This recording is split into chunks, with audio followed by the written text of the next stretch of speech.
आपण पाहत आहात BV महाराष्ट्र न्यूज, खबरबात महाराष्ट्राची।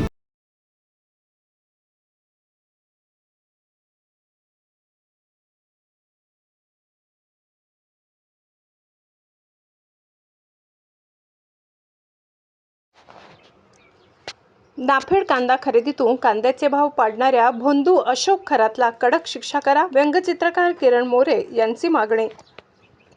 नाफेड कांदा खरेदीतून कांद्याचे भाव पाडणाऱ्या भोंदू अशोक खरातला कडक शिक्षा करावी व कोट्यवधींच्या नाफेड कांदा खरेदीतील घोटाळेबाजांचा पोलीस खात्याने शोध घेऊन त्यांच्यावर कडक कारवाई करावी, अशी आग्रही मागणी प्रसिद्ध शेतकरी व्यंगचित्रकार किरण मोरे यांनी व्यंगचित्रातून केली आहे।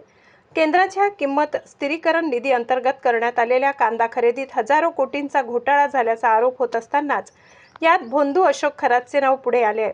भोंदू खरातच्या श्री व्यंकटेश फार्मर प्रोड्युसर कंपनीमार्फत नाफेड कांदा घोटाळ्यात सहभाग समोर आलाय। कंपनीला संशयास्पदरित्या नाफेडची मान्यता मिळाली आहे। कांदा खरेदीत 1200 ते 1300 कोटींचा भ्रष्टाचार झाल्याचा संशय आहे। यावेळी तपास यंत्रणांनी आपला मोर्चा याकडे वळवला आहे।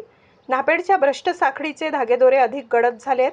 भोंदू खरात यांचे दररोज नवनवीन कारनामे पुढे येत आहेत। यातच नाफेडच्या कांदा खरेदीत त्यांचे नाव पुढे आले आहे। सिन्नर तालुक्यातील नांदूर शिंगोटे येथील पत्त्यावर नोंदणीकृत केलेल्या श्री व्यंकटेश फार्मर प्रोड्युसर कंपनीत अशोक खरात व कल्पना खरात हे संचालक असून त्यांच्या कंपनीला हजारो टन कांदा खरेदीचे कंत्राट मिळाले होते।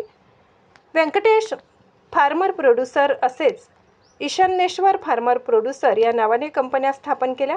शेतकऱ्यांकडून MSPच्या भावाने कांदा, मका, सोयाबीन पिकांची खरेदी करत शेतकऱ्यांना चांगला भाव मिळावा असा सरकारचा उद्देश आहे।